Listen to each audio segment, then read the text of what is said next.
Ready? Start. Mr. Deputy Chairman, I have to thank honorable members for the kind words that they have said about the government. In the course of the discussion this afternoon, this is an occasion of more than ordinary significance.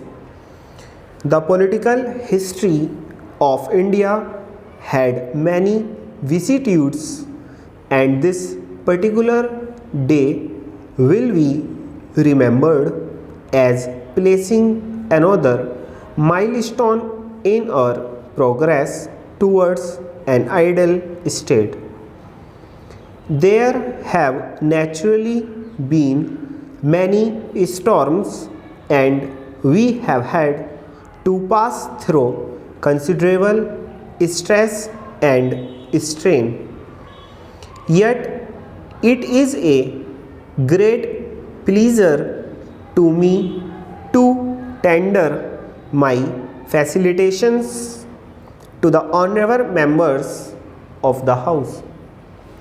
During the last 10.5 months, the country had been resounding with the echoes of the States Reorganization Commission.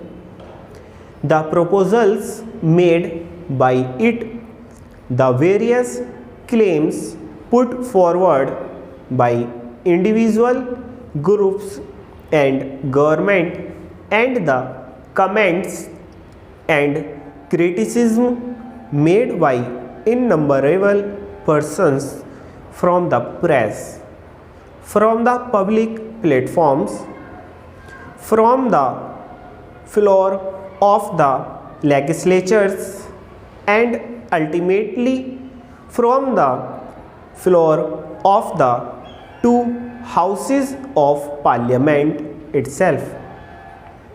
It is a matter of gratification, I would submit, almost one of unique character, and in spite of all the vicissitudes through which this will had to pass, ultimately the form which it has assumed, and which represents the fruits of the collective wisdom of the two houses of parliament, has the support, almost the unanimous support, of both the houses.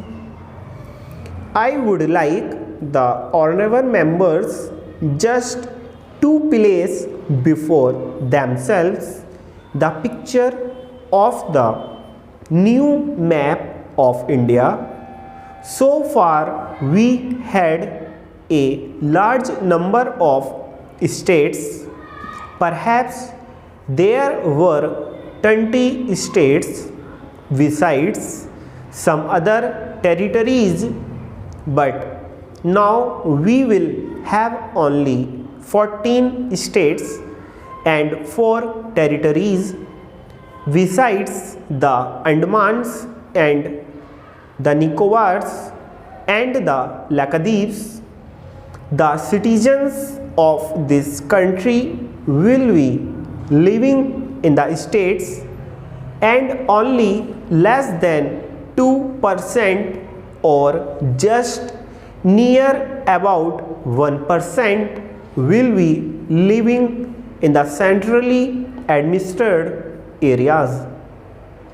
It is worth considering now whether we have not really succeeded in evolving a scheme of which we all can well be proud.